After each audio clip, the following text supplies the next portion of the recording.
Hello everyone, continue કરીશું આજે પણ આપણું ચેપ્ટર પ્રોફિટ ઓર લોસ પ્રાયર ટુ કોર્પોરેશન. અને આજે પણ આપણે બીજા બે ક્વેશ્ચન જોઈશું જેમાં અગત્યના પોઈન્ટ્સ આવતા હોય છે. કોઈ 2 પોઈન્ટ જે છે તમારે ખાસ અહીંયા ધ્યાન રાખવાનું છે, બરાબર. બેઝિક જે એક મેથડ છે એ મેથડ તમને મેં લાસ્ટ ટાઈમ કહી હતી. અને રેશિયોસની કેલ્ક્યુલેશન ખાસ અગત્યની છે, ટાઈમ રેશિયો અને સેલ રેશિયો, બરાબર છે. એના માટે અલગ અલગ ઇન્ફોર્મેશન આપી હોય તો ઇન્ફોર્મેશન પ્રમાણે આપણે કેલ્ક્યુલેશન છે, બરાબર. કોઈ પર્ટિક્યુલર એક મેથડ નથી, એટલે જે પ્રમાણે આપણે અહીંયા ઇન્ફોર્મેશન છે એ જ પ્રમાણે આપણે કેલ્ક્યુલેશન કરવાની છે. પર રિપીટ કરીએ તો જો અહીંયા પ્રી પીરિયડ અને પોસ્ટ પીરિયડ ડિસાઇડ કરવા માટે આપણી પાસે શું હોવું જોઈએ? 3 પ્રકારની ડેટ્સ આપણને અવેલેબલ હોવી જોઈએ: પરચેસ ડેટ, ઇન્કોર્પોરેશન ડેટ અને ફાઇનલ અકાઉન્ટની ડેટ. આ 3 ડેટ પરથી આપણે ડિસાઇડ કરીશું કેટલો પીરિયડ, એટલે કે કેટલા મંથ પ્રી પીરિયડ છે અને કેટલા મંથ પોસ્ટ પીરિયડ છે. આ પ્રમાણે આપણને મળશે ટાઈમ રેશિયો. અને ટાઈમ રેશિયો પરથી જ આપણે આગળના બધા રેશિયો ફાઇન્ડ કરી શકીએ. Cell ratio, interest on purchase price હોય, રેન્ટ હોય, બરાબર છે, ઇન્વેસ્ટમેન્ટ ઇન્ટરેસ્ટ હોય, એટસેટ્રા. કંઈ પણ મતલબ કોઈ પણ ખર્ચાઓ છે કે કોઈ પણ ઇન્કમ છે, એનો આધાર જે છે આપણી પાસે મેઇન તો શું છે? Time ratio. ઓકે, એક વખત ફર્સ્ટ પહેલાં તો આપણે ક્વેશ્ચનમાંથી આ ટાઈમ રેશિયોની ઇન્ફોર્મેશન પહેલાં કઈ રીતે લઈએ છીએ જોઈ લેવાની, બરાબર. આપણે અલગ અલગ પ્રકારના ક્વેશ્ચન જોયા હતા જેમાં તમને ક્યારેક ઇન્કોર્પોરેશન ડેટ ના આપ્યું હોય તો આપણે કઈ રીતે કેલ્ક્યુલેશન એ પણ જોયું. ઓકે, બીજી વસ્તુ, ખર્ચાઓ જે છે એ ખર્ચાઓ કે આવકો એ બંનેને આપણે કયા કયા પ્રમાણમાં વેચીએ છીએ એના માટેનો એક બેઝિક નિયમ, સિમ્પલ નિયમ હતો કે જે પણ ખર્ચ કે જે પણ આવક છે એ સમય પર આધારિત હોય, એટલે કે ટાઈમ બેસિસ હોય તો એને ટાઈમ રેશિયોમાં ડિવાઈડ કરીએ, અને સેલ બેસિસ હોય તો એને સેલ રેશિયોમાં ડિવાઈડ કરીએ. ઓકે, પણ આની સાથે બીજો એક એડવાન્સ નિયમ એ હતો, એટલે કે બેઝિક કરતાં થોડો અલગ. શું હતો નિયમ એ? તો જો તમને કોઈ પણ ખર્ચ માટે વિગત આપી હોય કે ફિક્સ્ડ અને વેરિયેબલ, એટલે કે આ ખર્ચમાં આટલો ભાગ ફિક્સ્ડ છે અને આટલો ભાગ વેરિયેબલ છે, તો પછી આપણો જે નિયમ સામાન્ય નિયમ હતો એ ચેન્જ થઈ જાય, ત્યાં લાગુ નહીં પડે. અહીંયા આપણો ફિક્સ્ડ અને વેરિયેબલ ખર્ચવાળાનો નિયમ લાગુ પડે. એ રૂલ શું છે? તો ફિક્સ્ડ એક્સપેન્સ છે એ હંમેશા ટાઈમ બેસિસ જ હોય, એટલે આપણે એને ટાઈમ રેશિયોમાં ડિવાઈડ કરશું. વેરિયેબલ છે એને સેલ રેશિયોમાં. પછી અહીંયા ખર્ચના નામ પ્રમાણે ભલે આપણને એ સેલનો ખર્ચ લાગતો હોય કે ટાઈમ બેસિસ ખર્ચ લાગતો હોય, પણ અહીંયા આપણો નિયમ ચેન્જ થઈ જાય. જો આપણો ખર્ચ છે એ ફિક્સ્ડ હશે તો એને ટાઈમ રેશિયોમાં ડિવાઈડ કરશું, વેરિયેબલ હશે એને આપણે સેલ રેશિયોમાં ડિવાઈડ કરશું, બરાબર છે. ત્રીજી બાબત અગત્યની આ ચેપ્ટરમાં ધ્યાન રાખવાની કે જે કોઈ પણ ઇન્કમ કે કોઈ પણ એક્સપેન્સ માટે પર્ટિક્યુલર ઇન્ફોર્મેશન આપી છે આપણને, તો એ ઇન્ફોર્મેશન ફોલો કરવાની છે. તે આપણે આપણો બેઝિક સામાન્ય નિયમ એપ્લાય નથી કરવાનો, ટાઈમ બેસિસ, સેલ બેસિસ, બરાબર. તો આ પ્રમાણે આપણે આજે ત્યાં બે ક્વેશ્ચન જોઈએ. ક્વેશ્ચન નંબર છે 19, બરાબર. ક્વેશ્ચન નંબર 19 છે, પહેલાં એની રકમ જોઈ લઈએ. તો ક્વેશ્ચન છે 19, the following are informations regarding the Sagar company prepare its statement for profit loss for the period of pre-incorporation and post-incorporation. Purchase of business of a partnership firm 117. આ થઈ purchase date. Date of incorporation Sagar company 177. Date of first final account 31st December 2007. તો અહીંયા આપણે purchase કર્યું છે 1 જાન્યુઆરી, incorporation થયું 1 જુલાઈ અને final account તૈયાર કર્યા છે 31 ડિસેમ્બર. ટોટલ પીરિયડ જે છે એ આપણો છે જાન્યુઆરી ટુ ડિસેમ્બર, એટલે કે 1 જુલાઈ આપણે એની ઇન્કોર્પોરેશન ડેટ આપેલી. આ પ્રમાણે સીધું ત્યાં ડિસાઇડ થઈ ગયું પ્રી પીરિયડ કેટલો અને પોસ્ટ પીરિયડ કેટલો. ઓકે, આના પરથી આપણને ટાઈમ રેશિયો મળી જશે. Second thing, particulars of for accounting year, એટલે અકાઉન્ટિંગ યર એટલે કે જે હિસાબી વર્ષ જે હતું એ પહેલું વર્ષ પૂરું થયું ત્યાં સુધીની આપણને પર્ટિક્યુલર્સ વિગતો આપી છે. વિગતમાં જોઈએ તો જો ગ્રોસ પ્રોફિટ છે, interest on debenture, rent paid, salary, depreciation, loss on sale of investment, interest of business purchase, interest on investment, advertisement expense. અહીંયા બ્રેકેટમાં લખ્યું છે FV. FVનો મતલબ થાય છે fixed and variable. Advertisement expense જે છે એમાંથી અમુક ભાગ ફિક્સ્ડ હશે અને અમુક ભાગ હશે વેરિયેબલ. કેટલો ભાગ ફિક્સ ને કેટલો વેરિયેબલ એના માટે અધર ઇન્ફોર્મેશનમાં આપણને ઇન્ફોર્મેશન આપી હશે. ડિરેક્ટર ફીસ છે એન્યુઅલ, આપણને ધ્યાન આપવાની ખાસ બાબત છે. એન્યુઅલ ક્યારે ખર્ચ આપેલો હોય તો આપણે એને કઈ રીતે લખીએ છીએ એ. ઓકે, સેલરી ઓફ સેલ્સમેન એ પણ ફિક્સ્ડ અને variable. Expenses of delivery van. Then other information છે in the first half of the year from January to June every month sale is 2 times comparing to its previous month.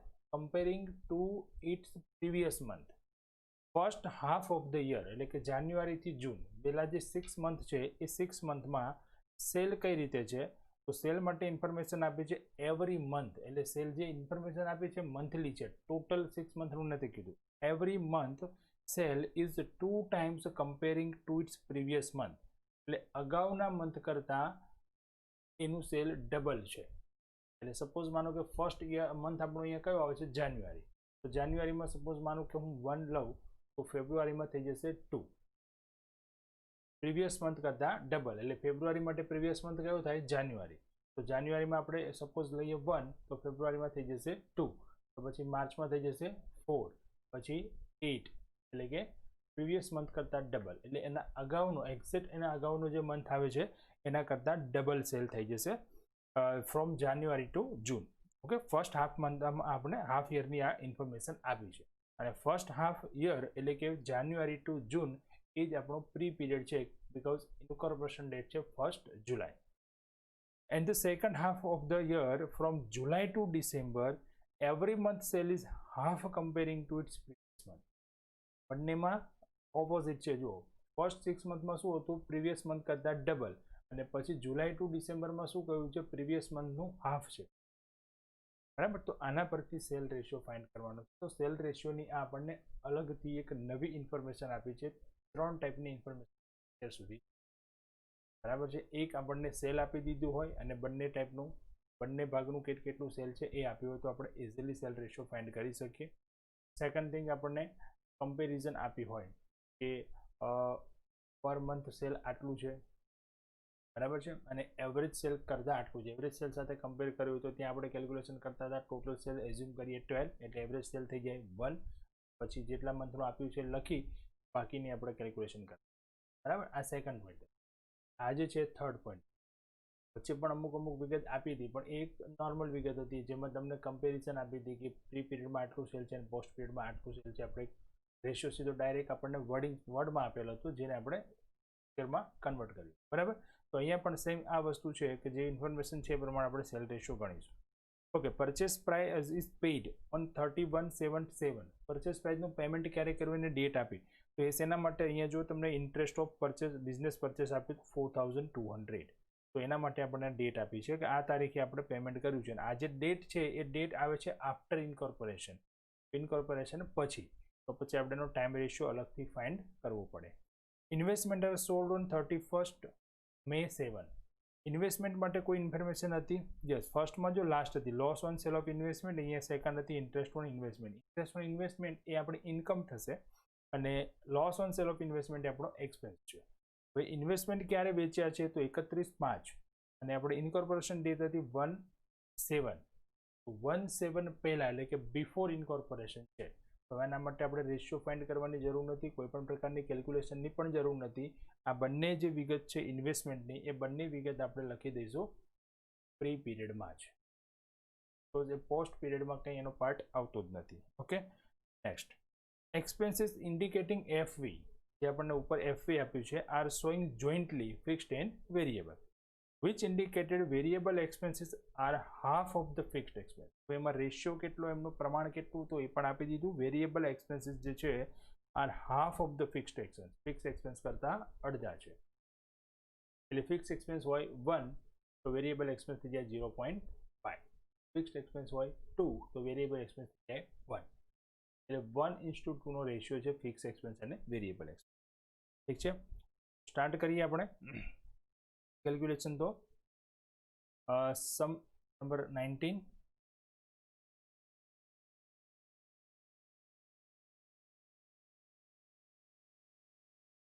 First find કરી લઈએ time ratio. Purchase date, incorporation date and final account date. 1/7 purchase છે, 1/7 incorporation છે, 31 December છે final account. 6 month and 6 month, તો ratio થઈ જશે 1:1. Cell ratio જાન્યુઆરીથી જૂન સુધીનો સમય પ્રી પીરિયડ છે અને જુલાઈથી ડિસેમ્બરનો પીરિયડ છે એ પોસ્ટ પીરિયડ. અહીંયા આપણને ફર્સ્ટમાં એવું કહ્યું હતું કે ફર્સ્ટ 6 મંથ જે છે એ ફર્સ્ટ 6 મંથમાં જે આપણું સેલ છે એ પ્રીવિયસ મંથ કરતાં ડબલ છે. તો આપણે ફર્સ્ટ મંથ જે છે એનું આપણે એઝ્યુમ કરવું પડે. તો અહીંયા ધારી લઉં છું કે જાન્યુઆરીમાં 1 હતું, તો ફેબ્રુઆરીમાં થઈ જશે 2, માર્ચમાં થઈ જશે 4, એપ્રિલ 8, મે 16 એન્ડ જુલાઈ 3. આ પ્રમાણેનો ટ્રેન્ડ છે આપણો ફર્સ્ટ 6. હવે જુલાઈથી ડિસેમ્બર છે એ જુલાઈથી ડિસેમ્બરમાં એવું કહ્યું છે કે પ્રીવિયસ મંથ કરતાં હાફ છે. તો જુલાઈ માટે પ્રીવિયસ મંથ કયું થશે? જૂનમાં છે 32, તો જુલાઈમાં થઈ જશે 16. હવે અહીંયા ધારવાની જરૂર નથી કેમ કે અહીંયા કન્ટિન્યુ છે ને, તો પછી જુલાઈમાં થઈ જશે 16, તો પછી ઓગસ્ટમાં થઈ જશે 8. અહીંયા હાફ કરતું જાઓ. સપ્ટેમ્બરમાં 4, ઓક્ટોબર 2, નવેમ્બર 1, ડિસેમ્બર થઈ જશે 0. આ પ્રમાણે આપણને 12 મંથનું જે અમાઉન્ટ પ્રમાણે આ પ્રમાણે સેલ મળી જાય છે. બરાબર. તો ટોટલ કરીએ જો જાન્યુઆરીથી જૂન તો થઈ જાય છે 63 અને જુલાઈ ટુ ઓગસ્ટ ડિસેમ્બરનું થઈ જાય છે 31.5 અને રેશિયો જો આપણે ડિવાઈડ કરીએ અને 63 ડિવાઈડ બાય 31.5 તો રેશિયો મળી જાય છે 2:1. બરાબર છે, 2:1. Next interest on purchase price. Purchase પ્રાઇસનો એના માટે પણ ડેટ આપી હતી. તો પરચેસ ડેટ છે, ઇન્કોર્પોરેશન ડેટ છે and payment date. Purchase date હતી 1/1/7 એન્ડ પેમેન્ટ ડેટ હતી 31/7. કેમ કે અહીંયા 31/7 આપણને પેમેન્ટ ડેટ આપી છે, તો ફાઇનલ એકાઉન્ટ સુધી આપણે જવાની જરૂર નથી. પીરિયડ મળી જશે આપણને 6 મંથ એન્ડ 1 મંથ. શું થઈ જશે 6:1 પરચેસ પ્રાઇસનો ઇન્ટરેસ્ટ માટે. ઓકે, ચલો 3 બાબતો જે અગત્યની હતી ફાઇન્ડ કરી લીધી. ત્રીજી એક વિગત અહીંયા અગત્યની હતી fixed and variable expenses. Fixed and variable expenses માટે આપણને ઇન્ફોર્મેશન હતી કે વેરિયેબલ એક્સપેન્સ જે છે એ ફિક્સ્ડ એક્સપેન્સ કરતાં હાફ છે. તો ફિક્સને આપણે અહીંયા ધારી લઈએ 2, 1 પણ લઈ શકીએ તો પણ 0.5 આવશે. તો આપણે 2 લઈએ તો કેટલા થઈ જશે 1. એટલે વેરિયેબલ એન્ડ ફિક્સનો રેશિયો થઈ જશે 1:2. ધ્યાન આપજો ખાસ, પહેલો ખર્ચમાં કયો લખ્યો છે? વેરિયેબલ. 1/3 એ વેરિયેબલનો પાર્ટ થશે એન્ડ 2/3 એ થશે ફિક્સ્ડ એક્સપેન્સ. જો આપણે લખીએ છીએ તો પહેલો ખર્ચ કયો છે એ ધ્યાનમાં રાખવાનો.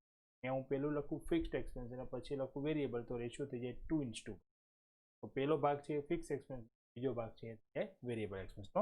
પણ અહીંયા આપણે પહેલા વેરિયેબલ લખ્યું છે અને પછી ફિક્સ્ડ છે એટલે રેશિયો 1:2 થશે. ઓકે, સ્ટેટમેન્ટ તૈયાર કરીએ. Statement showing apportionment of between pre and post incorporation period. Okay, particulars, basis of apportionment, pre period and post period, expense income. આ જ પ્રમાણનું આપણું ફોર્મેટ રેડી થશે. ચલો સ્ટાર્ટ કરીએ. તો સૌથી પહેલાં ગ્રોસ પ્રોફિટ આપેલો જ છે બુકમાં.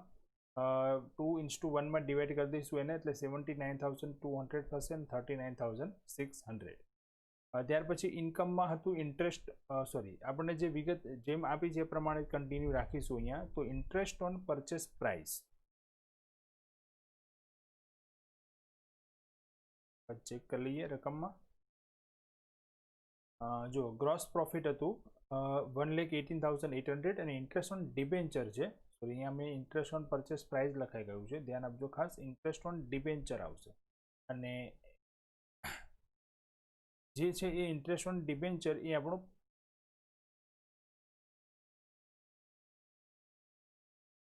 છે. ચેક કરી લો 1 મિનિટ.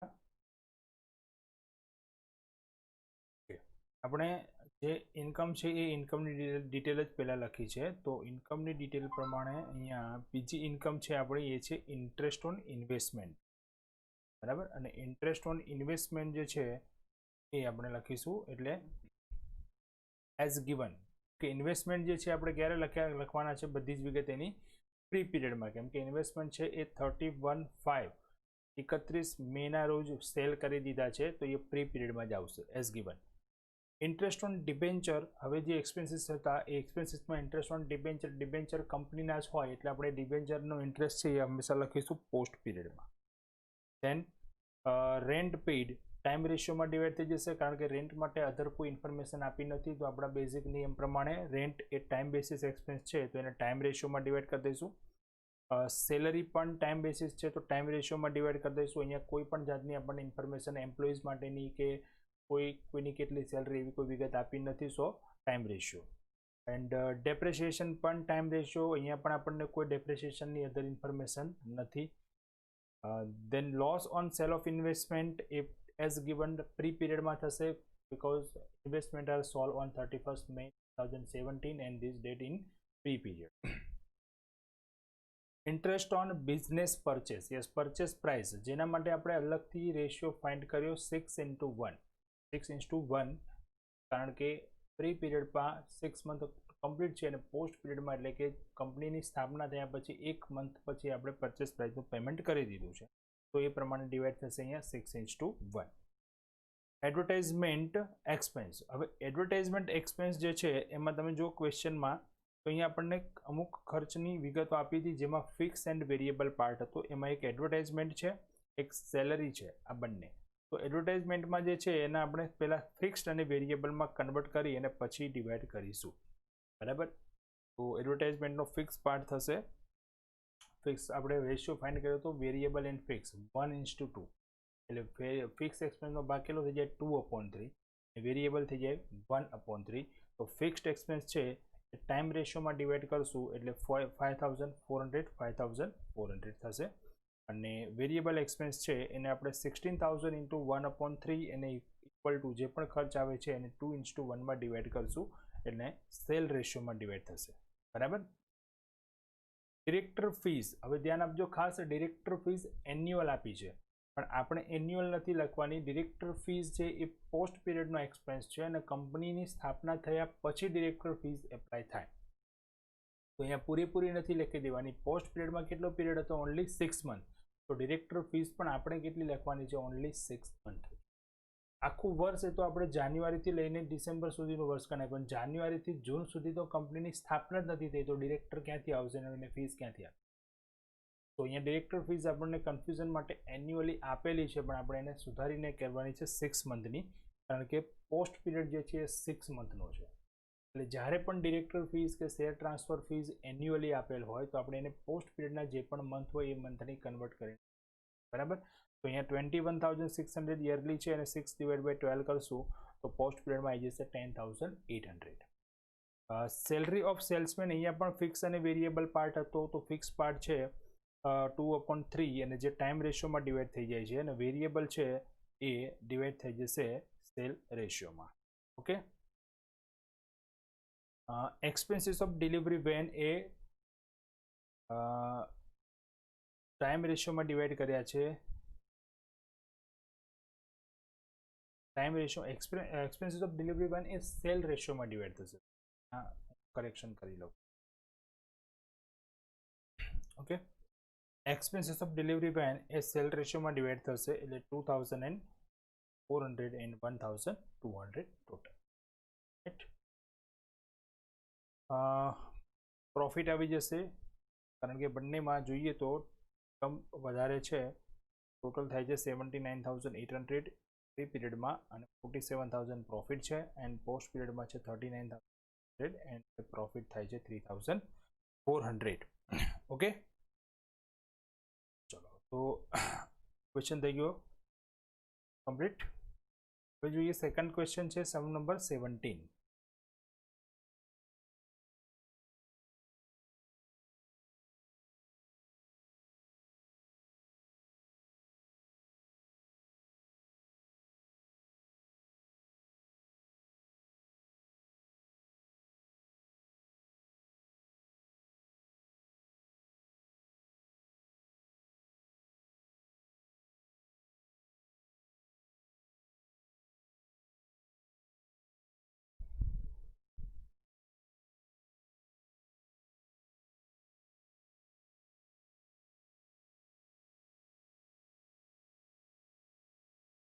રકમ જોઈએ તો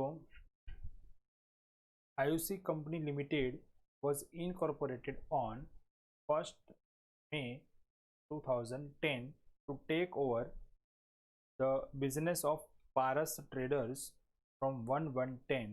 The details on 31st/12/10 as follows.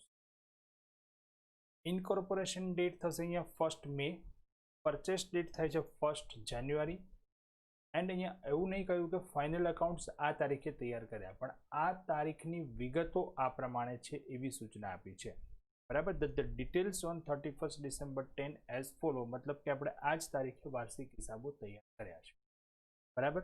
Office expenses છે, carriage inward, rent, preliminary expense, director fees, salary, interest received rupees 25,000 after 1/7/10, after 1/7/10 અને 1/7/10 મતલબ 1st મે પછી, એટલે કે પોસ્ટ પીરિયડમાં મળે છે. તો આ વિગત છે એ પર્ટિક્યુલર પોસ્ટ પીરિયડની જ આપણને આપેલી છે, તો આપણે એ પ્રમાણેની કેલ્ક્યુલેશન કરશું, બરાબર છે, ડિવાઇડ કરશું બધું.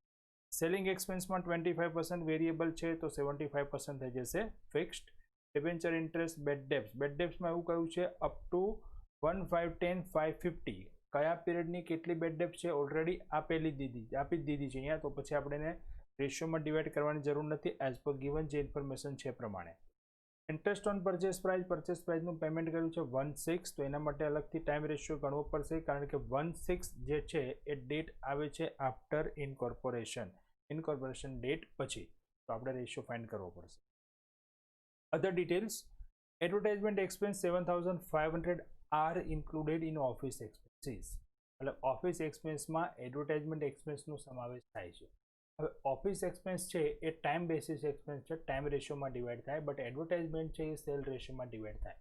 તો આપણે એડવર્ટાઇઝમેન્ટ અલગ કરી અને એડવર્ટાઇઝમેન્ટની અલગથી અસર આપવી પડે. જો એડવર્ટાઇઝમેન્ટ પણ ટાઈમ બેસિસ હોત તો પછી આપણે અલગ કરવાની જરૂર ના હોત, કેમ કે ટોટલ એક્સપેન્સ ટાઈમ રેશિયોમાં સીધો ડિવાઈડ કરી દે. અથવા એડવર્ટાઇઝમેન્ટની જગ્યાએ અહીંયા કોઈ બીજો એક્સપેન્સ જે આપણને આપેલો હોય અને એ એક્સપેન્સ જે છે ટાઈમ બેસિસ હોય, પછી ભલે ઓફિસ એક્સપેન્સમાં ઇન્ક્લુડિંગ હોય તો પણ આપણે અલગ કરવાની જરૂર નથી, આપણે સીધું ત્યાં લખી શકીએ office expense and so expense જે પણ આપેલો હોય એ, અને સીધું એને ટાઈમ રેશિયોમાં. બટ અહીંયા એવો એક્સપેન્સ જે છે કે જે ટાઈમ બેસિસ એક્સપેન્સની અંદર ઇન્ક્લુડ છે અને એ સેલ બેસિસ છે, તો પછી આપણે એને અલગ કરવું પડશે, બરાબર. અલગ કરીને વેચી દઈશું, ડન. નેક્સ્ટ છે labours up two 1/5/10 were 60 and afterwards they were 20. કઈ તારીખ સુધી કેટલા લેબર હતા એની ઇન્ફોર્મેશન આપી છે, તો અહીંયા જે સેલરી આપી છે સેલરી આપણે લેબરના નંબર ઓફ લેબરના પ્રમાણમાં વહેંચીશું, અહીંયા ટાઈમ બેસિસ નહીં, okay. Average monthly cell of last 6 months was 3 times as of average monthly cell of first 6 months. છેલ્લા 6 મહિનાઓનું મંથલી એવરેજ સેલ એ અગાઉના જે મંથ હતું એના કરતાં 3 ગણું છે ફર્સ્ટ 6 મંથ, બરાબર. એ પણ આપણને મંથલી કહ્યું છે એટલે આપણે મંથ વાઇઝ લખીશું ને પછી ટોટલ કરી દઈશું, એટલે પ્રી પીરિયડનું સેલ અને પોસ્ટ પીરિયડ સેલ મળી જાય, અને એ પ્રમાણે આપણે એનો રેશિયો ફાઇન્ડ કરી શકાશે, okay. Average monthly sales of gross profit rate during the year is same and it is 25% of the cost price. Annual sale being 7,50,000. The gross profit છે એનો રેટ છે 25% of the cost price. Cost પ્રોફિટનો rate છે ને એ હંમેશા લગભગ આપણને cells પર આપેલો હોય, જો કોસ્ટ પર આપેલો હોય તો આપણને સૂચના આપી દીધી હોય. અહીંયા આપણને ગ્રોસ પ્રોફિટનો રેટ છે ઓન કોસ્ટ આપેલો છે અને સેલ્સની વેલ્યુ આપી છે, તો સેલ્સ પર સીધા 25% નહીં કરી શકાય, સેલ્સના જે એમાઉન્ટ છે એની આપણે પર્સન્ટેજ જે સેલ્સ પર નથી આપ્યા તો આપણે એને કોસ્ટ પર આપેલા છે, તો એને પહેલાં પર્સન્ટેજ કન્વર્ટ કરી અને સેલ પર ફાઇન્ડ કરવા પડે કે કોસ્ટ પ્રાઇસના 25% છે તો સેલ પ્રાઇસ પર કેટલા પર્સન્ટેજ પ્રોફિટ હોઈ શકે, અને એ પર્સન્ટેજ મળ્યા પછી આપણે પ્રોફિટ ફાઇન્ડ કરી શકીએ, બરાબર. Prepare a statement showing profit or profit prior to and after incorporation. First of all તો આપણે જે નેસેસરી કેલ્ક્યુલેશન છે કરી લઈએ. તો 17 નંબર ક્વેશ્ચન પહેલો કરીશું ટાઈમ રેશિયો. ટાઈમ રેશિયો માટે ત્રણેય પ્રકારની ડેટ્સ અવેલેબલ છે. 1st January purchase, 1st May incorporation and final છે 31st ડિસેમ્બર. તો 1 જાન્યુઆરી ટુ 1 મે એટલે કે 4 મંથ અને મે ટુ ડિસેમ્બર 8 મંથ. તો રેશિયો થશે 1:2. ઓકે.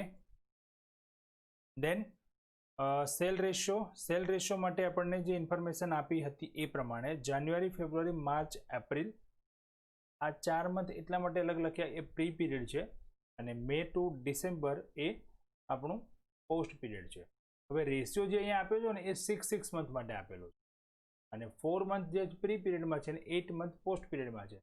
તો આપણે રેશિયો જે ટ્રેન્ડ આપેલો છે ટ્રેન્ડ એ પ્રમાણે જ લખીશું. ટ્રેન્ડમાં શું કહ્યું હતું કે લાસ્ટ 6 મંથ જે છે એનું જે એવરેજ મંથલી સેલ એ ફર્સ્ટ 6 મંથના એવરેજ મંથલી સેલ કરતાં 3 ટાઈમ્સ 3 ગણું છે. એટલે સપોઝ માની લો કે ફર્સ્ટ 6 મંથમાં આપણું મંથલી એવરેજ સેલ 1 છે, તો નેક્સ્ટ 6 મંથમાં જે છે એવરેજ સેલ કેટલું થઈ જાય 3 પર મંથલી, ટોટલ નથી. બરાબર છે. એટલે અહીંયા સપોઝ માની લઈએ કે આપણે 1 લખીએ, જાન્યુઆરી, ફેબ્રુઆરી, માર્ચ, એપ્રિલ, મે, જૂન, અને પછી જુલાઈ ટુ ઓગસ્ટમાં લખીએ 3 કે 3 ટાઈમ્સ કહ્યું છે ને. ઓકે. તો હવે જોઈએ પ્રી પીરિયડમાં સેલ કેટલું થયું 4, અને પોસ્ટ પીરિયડમાં ટોટલ કરીએ તો 18 પ્લસ 1 2 એટલે 20. તો 420 એટલે 1:5 આ થઈ ગયું સેલ રેશિયો. હવે જે કેલ્ક્યુલેશન હતી એ હતી લેબર્સ માટે. સેલરી આપણે ડિવાઈડ કરવી પડશે લેબરના રેશિયો પ્રમાણે. સૂચના આપેલી જ છે. પ્રી પીરિયડમાં 60 છે પર મંથ, તો 4 મલ્ટીપ્લાય કરીએ તો 240. ક્વેશ્ચન જોઈ લઈએ એકવાર ફરીવાર.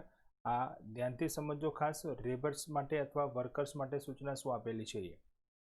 ચલો ક્વેશ્ચનમાં હતું જો અહીંયા, labours up to 1510 were 60 and afterwards they were 20. હવે અહીંયા ક્યાં એવું કહ્યું છે કે મંથલી આટલા હતા? બરાબર, મંથલી નથી કીધું. તો આપણે ધારણા કરીશું અહીંયા કે મંથલી જ નંબર્સ ઓફ એમ્પ્લોય કે વર્કર્સ આપેલા છે, બીકોઝ સેલરી જે આપણે કરીએ ને એ મંથલી કરીએ. સેલરી આપણે 4 મહિનાની એક સાથે નથી કરતા કે 4 મહિના સુધી ટોટલ 60 વર્કર હતા અને એમને આટલી સેલરી આપી, તો પર મંથ સેલરી કરી. તો સેલરી પર મંથ કરીએ છીએ તો પણ અહીંયા જે વર્કર્સના નંબર્સ ઓફ આપેલા છે એ પણ પર મંથ જ હોય. ક્યારેક તમને સૂચનામાં આપેલું હોય છે કે પર મંથ આટલા વર્કર હતા, બરાબર છે, અથવા નથી આપ્યું તો પણ આપણે એ જ માની ચાલવાનું કે પર મંથ જ છે. બરાબર, એટલે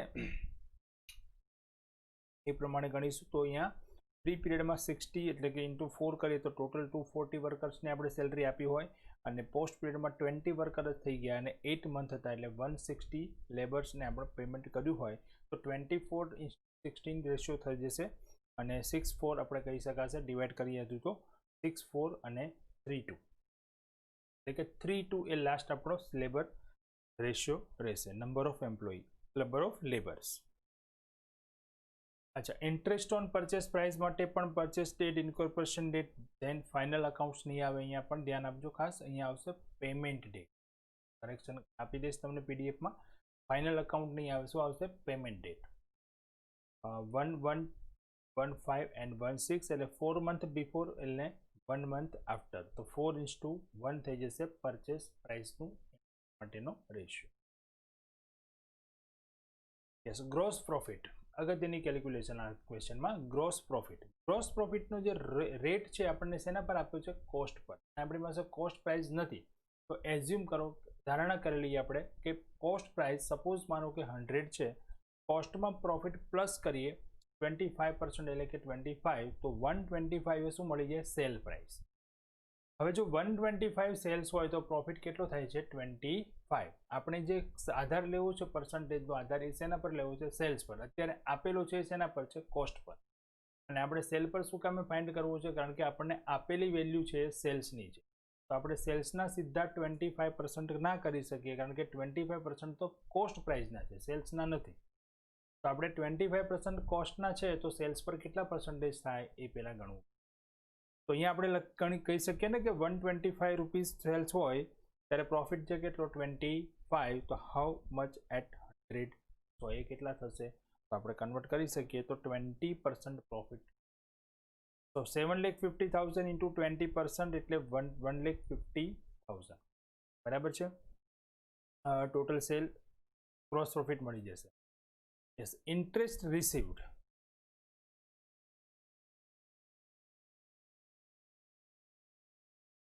ઇન્ટરેસ્ટ રિસીવ્ડમાં કંઈ શું ઇન્ફોર્મેશન હતી એકવાર ચેક કરવી પડશે. ઇન્ટરેસ્ટ રિસીવ્ડ માટે કંઈ ડેટ આપી હતી ને. ઇન્ટરેસ્ટ રિસીવ્ડ માટેની ડેટ હતી આફ્ટર 1/7/10. યસ, 1/7/10 1/7/10 આ ઇન્ટરેસ્ટ મળે છે. ઓકે, તો કોઈ ઇશ્યુ નથી, કેલ્ક્યુલેશનની કોઈ જરૂર નથી અહીંયા. 1/7/10 જ મળે છે તો મતલબ પોસ્ટ પિરિયડમાં જ મળે છે. બરાબર, પોસ્ટ પિરિયડમાં જ મળે છે તો આપણે એને કોઈ કેલ્ક્યુલેશનની જરૂર છે. અહીંયા 1/7/10 લખીને કેલ્ક્યુલેશન કરેલી છે બટ એ ઇરિલેવન્ટ છે, એ ગણતરીમાં નથી. બરાબર, ડિલીટ કરી દો. Yes, then office expense. Office expense જે હતા એના માટે ઇન્ફોર્મેશન હતી કે ઓફિસ એક્સપેન્સમાં એડવર્ટાઇઝમેન્ટ છે, તો એડવર્ટાઇઝમેન્ટ બાદ કરી દઈએ તો ઓફિસ એક્સપેન્સ થઈ જશે 24,450 અને એડવર્ટાઇઝમેન્ટ થઈ જશે 7,500, જેને આપણે અલગ અલગ રેશિયોમાં ડિવાઈડ કરવાના છે. સો આપણે અહીંયા સેપરેટ કરવા પડે. ઓકે, સ્ટેટમેન્ટ તૈયાર કરીએ તો ફર્સ્ટ ગ્રોસ પ્રોફિટ સેલ રેશિયોમાં ડિવાઈડ થશે. 150 હતો એને 1:5 માં ડિવાઈડ કરશો તો 25 and 1,25,000. દેન ઇન્ટરેસ્ટ રિસીવ્ડ, જે ઇન્ટરેસ્ટ રિસીવ્ડ ઇન્કમ હતી એઝ ગિવન અને 1/7 ને મળે છે એટલે 1/7 એ આવે છે આપણો પોસ્ટ પિરિયડમાં. એક તારીખે જ આપણને એક ફિક્સ ડેટ આપી દીધી કે આ તારીખે વ્યાજ મળે. બરાબર, તો 25,000 ઇન્ટરેસ્ટ રિસીવ્ડ. ભાઈ શેના પર ઇન્ટરેસ્ટ મળે છે એ પણ ક્લેરિફિકેશન નથી, તો આપણે સીધું પોસ્ટમાં લખી દઈએ. ઓફિસ એક્સપેન્સ આપણે ડિવાઈડ કરશું ટાઈમ રેશિયોમાં, જે આપણે કેલ્ક્યુલેશન કરી હતી કેટલો ખર્ચ હતો એ પ્રમાણે ડિવાઈડ થઈ જશે. અને એડવર્ટાઇઝમેન્ટ આપણે હતી એ સેલ રેશિયોમાં ડિવાઈડ થઈ જશે. કેરીજ આઉટવર્ડ, જાવકમાલ ગાડા ભાડું સેલ રેશિયોમાં ડિવાઈડ થશે. સેલ્સ માટેનો એક્સપેન્સ છે 100. રેન્ટ ટાઈમ રેશિયોમાં ડિવાઈડ થશે. કોઈ અધર ઇન્ફોર્મેશન નથી માટે ટાઈમ રેશિયોમાં. Preliminary expense always in post period ગણાશે. ડિરેક્ટર ફીસ પોસ્ટ પીરિયડમાં ગણાશે.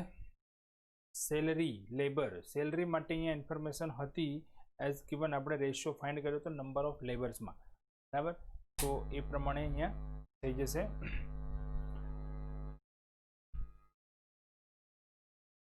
સેલિંગ એક્સપેન્સ સેલ રેશિયોમાં, પણ એમાં ફિક્સ પાર્ટ હતો એ ટાઈમ રેશિયોમાં, અને વેરિયેબલ પાર્ટ જે હતું એ થશે સેલ રેશિયોમાં. બરાબર, જો સેલિંગ એક્સપેન્સ નામ છે એમ છતાં પણ જે ટાઈમ બેઝ વેરિયેબલ અને ફિક્સ આપેલું છે તો વેરિયેબલ સેલ રેશિયોમાં થશે અને ફિક્સ છે એ ટાઈમ રેશિયોમાં થશે. Debenture interest always in post પીરિયડમાં થશે. બેડ ડેબ્ટ્સ માટે સૂચના આપેલી જ હતી કે પ્રી પીરિયડમાં કેટલી છે અને પોસ્ટ પીરિયડમાં કેટલી. ટોટલ જે છે 1,500 છે અને આપણને પ્રી પીરિયડની આપી દીધી 550, તો બાકીની જે વધશે એ થશે post period. Interest on purchase price માટે પણ આપણે રેશિયો ફાઇન્ડ કર્યો તો જે પ્રમાણે ડિવાઈડ કરી દઈશું. એન્ડ પ્રોફિટ ઓર લોસ અહીંયા મળે છે. ફ્રી પીરિયડમાં લોસ થાય છે 32,990 એન્ડ પોસ્ટ પીરિયડમાં પ્રોફિટ મળે છે 23,040. બરાબર, કારણ કે પ્રી પીરિયડમાં જોઈએ તો એક્સપેન્સીસ વધારે છે 57,990 અને ઇન્કમ 25,000 જ છે, તો લોસ થશે ત્યાં. અને પોસ્ટ પીરિયડમાં જે છે ઇન્કમ વધારે છે એટલે ત્યાં મળશે આપણને પ્રોફિટ. અહીંયા મેં લખ્યું છે લોસ ઓર પ્રોફિટ, તો ઇન્કમના કોલમમાં જે ડિફરન્સ આવે એ ગણાશે આપણો લોસ, અને પ્રોફિટ એક્સપેન્સના કોલમમાં જે આવે ડિફરન્સ છે પ્રોફિટ. અલગ અલગ લખવું હોય તો પણ લખી શકો. લોસ એક લાઇનમાં લખી દઈએ અને નીચેની લાઇનમાં પ્રોફિટ લખી દઈએ તો પણ આપણે ક્વેશ્ચન પ્રમાણે લખ્યું હતું, અથવા લોસ ઓર પ્રોફિટ લખો એ પણ ચાલશે. બરાબર, તો બે ક્વેશ્ચન આપણે અગત્યના જોયા આજે. ઠીક છે, પ્રોફિટ એન્ડ લોસ એકાઉન્ટ આપેલા હોય એવા એક બે ક્વેશ્ચન હજુ આપણે કરવાના છે આ ચેપ્ટર.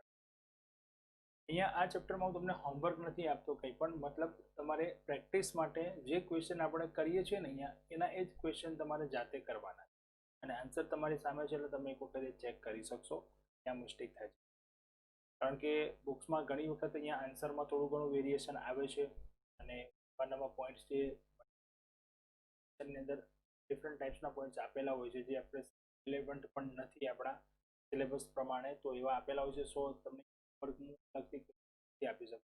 તો આના આ જ ક્વેશ્ચન તમે એકવાર જાતે રિપીટ કરો, બરાબર. આ ચેપ્ટરને પ્રેક્ટિસ મોસ્ટ ઓફ બધા જ પોઈન્ટ કવર થશે એટલા ક્વેશ્ચન આપણે કરીશું. તો હજુ લગભગ એકાદ લેક્ચર આ ચેપ્ટર આપો જેમાં 2-3 P&L એકાઉન્ટ આપેલું હશે એ ટાઈપના ક્વેશ્ચન છે. આપણને પ્રોફિટ એન્ડ લોસ એકાઉન્ટ આપી દીધું હોય. એક છે કે જેમાં તમને ઓલરેડી સ્ટેટમેન્ટ બનાવેલ આપેલું છે, એ સ્ટેટમેન્ટમાં કંઈક ભૂલો છે જેને આપણે રિવાઇઝ સુધારીને બનાવીએ, આ ટાઈપના બાકી છે. ઓલમોસ્ટ લગભગ હવે એના કમ્પ્લીટ કરીશું એન્ડ ધેન નેક્સ્ટ આપણે આપણું જે છે 1 એ સ્ટાર્ટ કરીએ, બરાબર છે. તો આ ચેપ્ટરની પ્રેક્ટિસ માટે તમારે દરેક લેક્ચરમાં જે પણ ક્વેશ્ચન મેં કરાવેલા છે એના એ જ ક્વેશ્ચન જાતે ગણવાના, ગણી અને પછી આન્સર તમારી પાસે છે તમે એમાં એ જ કરો. ક્યાંય ભૂલ છે, કોઈ ક્વેરી, કોઈ પણ પ્રોબ્લેમ હોય એ તમે મને કોલ કરી શકો છો, વોટ્સઅપ દ્વારા એનું સોલ્યુશન મળી શકે છે, બરાબર છે.